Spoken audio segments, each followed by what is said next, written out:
Hello, and welcome to the Pop Writer's Toolkit. This is a small series of videos focused on examining interesting songwriting techniques found in a variety of different pop songs. The hope is that by observing these techniques and putting them into words, you as the viewer will gain a better understanding of not only what these techniques are, but the context behind why they exist and how they can be implemented with intentionality. If you are familiar with songwriting YouTube videos, you may have heard the idea that you can listen to your favorite song, write down the structure, and then copy that exactly as a kind of template. While this is a good start, I think we can do better. If we examine why these structures exist and how they are implemented, we can open a whole new avenue of creativity in our songwriting. This is not a music theory show. I will not be examining the theoretical implications of any melodies or harmonies.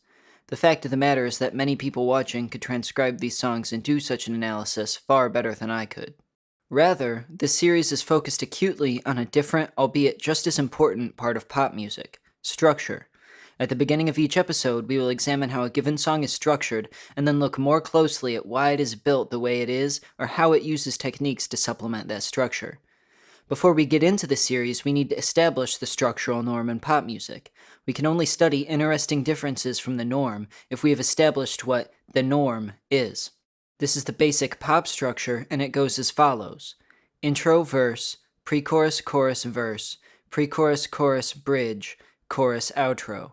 Another very common structure is the chorus-first pop structure. This has many of the same features as the basic pop structure, but as the name implies, the chorus is the first section of the song. This structure goes intro, chorus, verse, pre-chorus, chorus, bridge, pre-chorus, chorus, outro. There are a variety of reasons why these structures are so popular, but it ultimately comes down to substructure, the AABA pattern. You give the listener an enjoyable experience, repeat it, then, to avoid getting boring, you change it in some way. After a refreshing change of pace, you give the listener that enjoyable experience right back. If you want to get more insight into how and why the pop song structure works, I highly recommend the book The Addiction Formula by Friedman Findeisen. Findeisen does a really good job of explaining why the basic pop structure works so well and what the basic tools you have at your disposal are in order to create this structure yourself. The formula laid out by Findeisen is at the core of the analysis performed in these episodes.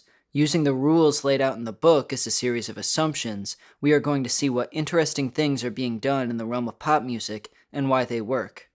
But don't worry, you do not need the book to get something from this series.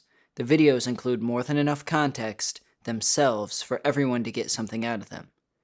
My hope is that after watching these episodes, you can put things into words that you already kind of knew. And then, instead of doing things based on instinct when you write, you can recognize what you are doing and do it with intentionality. That is the effect analyzing these songs had on me, and I am a more informed songwriter as a result. With that said, I sincerely hope you enjoy the series. Thank you.